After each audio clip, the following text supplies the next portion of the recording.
Is your Minecraft world missing those sweet, charming builds that bring your world to life? Well, look no further, because I've clumped together 35 plus of my favorite creations into one compilation, which will hopefully inspire you. Let's get straight into it.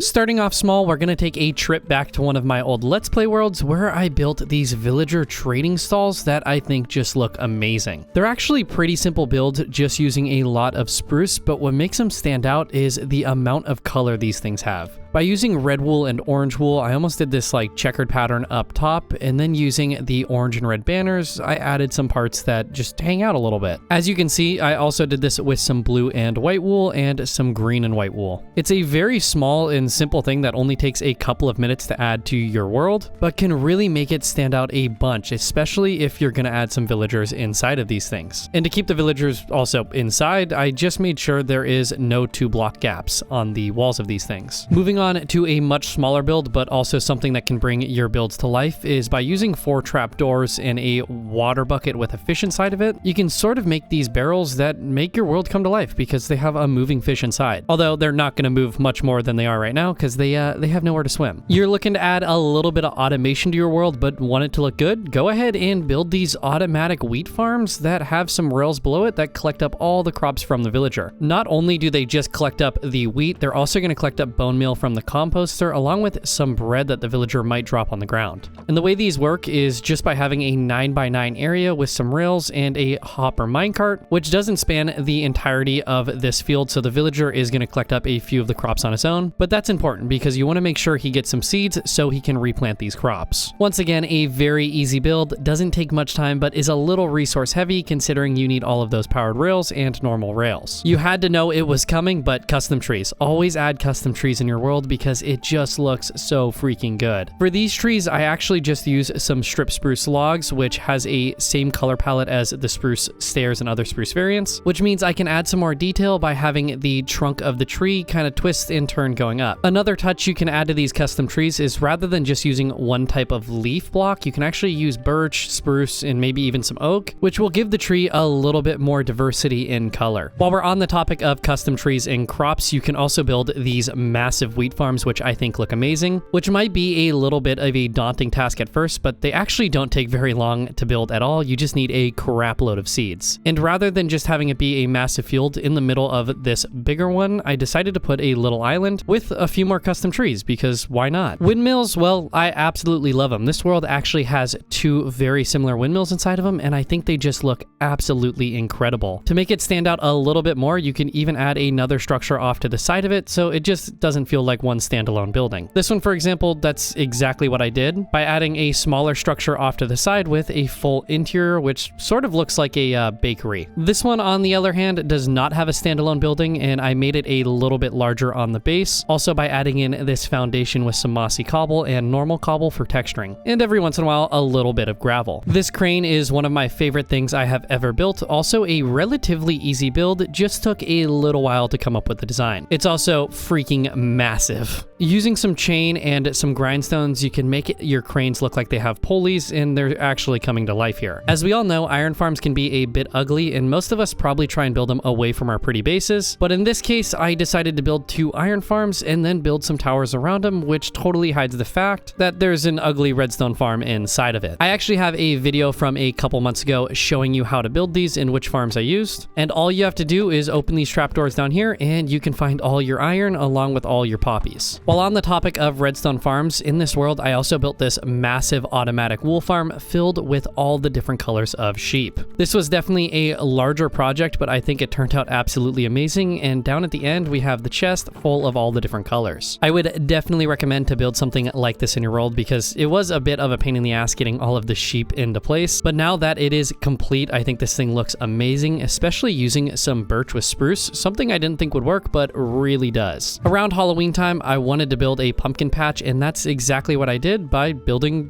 a pumpkin patch. But in this case, rather than just using the normal pumpkins, I decided to build some large ones, some medium ones, and then the small ones by using pumpkins, some red sand, and a little bit of red clay, if I can figure out where it is. You know, maybe I didn't use any red clay, but this place looks super cool, having some water run through the middle with some bridges. I absolutely love it. These two bigger buildings, well, these hide some more redstone farms because redstone farms are ugly. Inside of these buildings, we have two automatic pumpkin and melon farms, which absolutely produce so much melons and pumpkins. I never set up a solid storage system for these, but you totally could. And I'm pretty sure I could have actually built two more of these farms in each one of these buildings. If your base is near a river, I highly recommend building some bridges and try making them diagonal, even though it's really difficult to do and took me quite a while. I think this bridge turned out absolutely amazing looking. You can also add in some leaves below the bridge just to make it look like there is some vines hanging down under. And in this world, I didn't just build one out of stone brick, I also used some mud and mud brick because this was around the time those blocks came out. Lumber and wood is something I really don't enjoy collecting in Minecraft because it is so damn boring. But in a hope of trying to make it a little more enjoyable, I built this massive lumber mill that has a couple of small cranes along with some lumber storage. So at least while I'm harvesting the lumber, I get to look at something pretty dang cool. Using some sideways logs and ladders and a little bit of rails, you can sort of build these lumber piles that look like they're being held together with ropes and chain. Trying to go for that industrial real life look, this is a tractor I built. It's actually a dozer, which I guess wouldn't make sense being in a lumber yard, but it does look super cool. Using yellow terracotta to give off that bright yellow look and deep slate to make the tracks for it. Moving in to one of my other Let's Play worlds, I built this huge castle, which did not take much time at all because most of the blocks it uses are pretty easy to acquire. Things like stone brick, andesite, some mossy cobblestone stairs and mossy blocks. And one of my favorite things I have built so far in the entire time of playing Minecraft is this window. Using some lectern stairs and some trapdoors, you can sort of build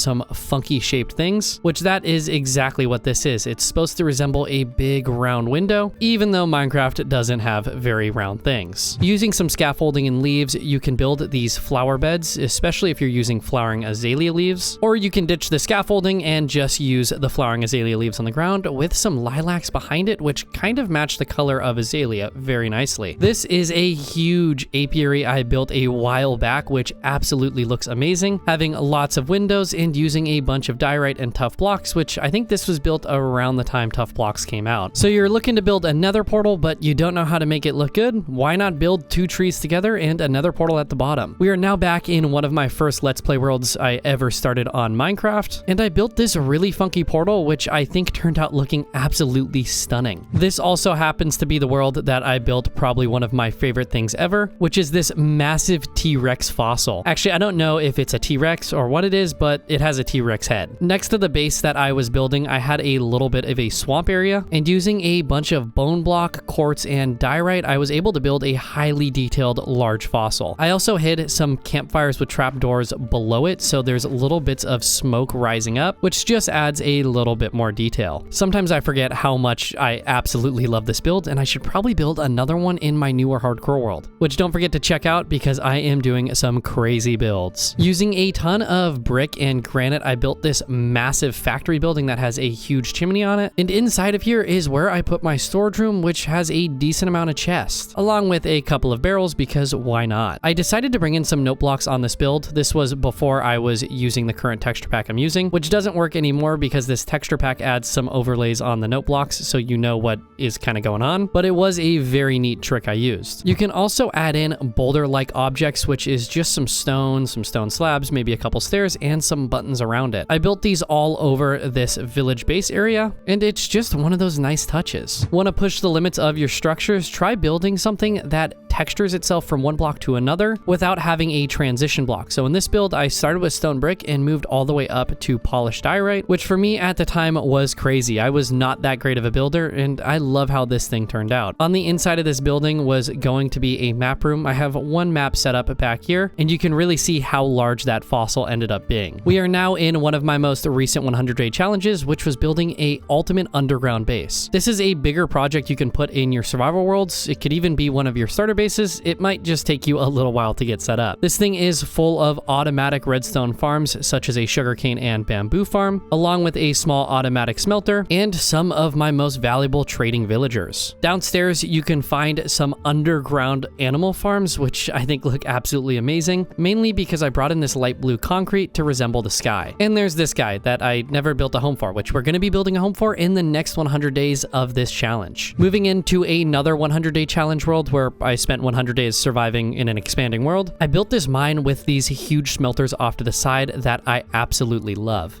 They're pretty much just massive stone like squares or rectangles, but to add in some detail, I put some upside down stairs and right side upstairs, along with texturing it with stone bricks, stone, and some cobblestone. On the other side of the build, we have the actual mine building that I never got finished because the 100-day challenge was up, but in between the two of them is a little bridge and a walkway going into the mine, which is where our nether portal is, and a work in progress tunnel. Working with villagers and you want to set up a villager breeder, go ahead and build this villager breeder. I simply just found a video on YouTube and then sort of built an area around it that is covered with glass so I can always see what is going on and when the villagers are breeding. Now that I think of it, that's a little creepy that I'm watching the villagers breeding, but man, it is really cool being able to walk by this thing and seeing some villagers moving around, and every once in a while seeing a baby villager. Minecraft tends to have a lot of waiting around, whether you're waiting for items to smelt or your cows to be ready to breed again. So I went ahead and set up this small pond which is big enough to get great loot from fishing. Always keep in mind that you need a 5x5x5 block area of water to actually get the good loot. I know that because during this challenge I didn't realize that and I was getting the crappiest loot of all time. Anyways, I set this thing up kind of on a hillside, so I almost built a small dam holding the water in, which looks freaking great. So you have a little bit of beach that you have no idea what to do with. Go ahead and build one of these ship dry docking areas. This thing is extremely simple to build, but can fill in a spot of your beaches that is just completely bland and plain. While on the topic of beaches, you can also build these docks, which Minecraft doesn't really have any large boats, we just have the small ones, but it could just be a nice touch to your builds. Continuing on, tree farms are something most people don't build because most of us rather just go chop down a massive forest, but in this case I was stuck on an island with not much space, so I went ahead and built these super small like tree farms along this pathway, which worked twofold because it gave me a spot to harvest trees along with some details for this pathway. Stepping into my current hardcore world, I built this large industrial district. But rather than keeping all of the redstone farms, you know, ugly looking, I covered them all with different builds. For example, this is an iron farm that I threw a roof over and then turned the surrounding area into path block, so no iron golems are spawning. These silos, well, they actually have a use. Inside of each one of these is a 3x3 block area, which is a lava farm, giving us a total of 27 lava sources when this thing is completely full. Moving in to one of my older 100-day challenges is where I built the ultimate base. Although we're not really here for the house, we're here because of this small vineyard, which is also a sweet berry farm. By using some spruce fences and some oak leaves and then throwing down some sweet berries, you can build something that kind of resembles a vineyard. This is where I also built a wheat farm and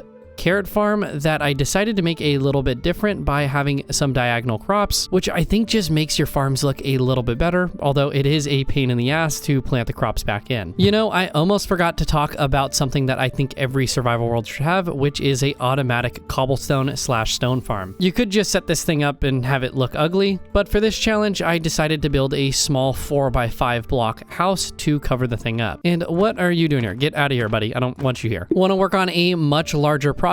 Well, a couple months ago, I did this other 100-day challenge where I transformed an entire village into the perfect village. This did take me quite a while to do, but if you're looking for one of those longer term projects, I highly recommend it. So you have a skeleton spawner or any type of spawner that needs an entrance, go ahead and build a skull for it, which kind of gives it a creepy look. Although this skull I never ended up being happy with because it kind of just looks like an angry Luigi. Looking to build some automatic bamboo and sugarcane farms, but you want them to look nice? Well, for this bamboo farm, I decided to do a flying machine slime block automatic farm. I don't exactly know what the name is, but rather than it being like a perfect perfect rectangle or square, I decided to add in some higher areas where I place bamboo that doesn't get farmed. So it kind of just looks like an organic area that you can farm this stuff. The same thing also applies to the sugarcane farm. Rather than building one massive building to hold all of your trading villagers, why not build a bunch of smaller buildings and making each one of those a dedicated spot for the certain type of villager? In this case, this was my farming villager building. Although I did have a little issue with a baby zombie that turned a bunch of these guys into zombified villagers. And that's why I added in this iron door, because I'm pretty sure the zombie broke the door, and that's how it all happened. Anyways, I think that about does it on all the different things you can add to your Minecraft survival worlds or even your creative worlds. If you enjoyed this video, don't forget to smash that like button and subscribe to see more content like this. Oh yeah, and all of my world downloads are in my Patreon, which will be linked in the description. See you in the next one.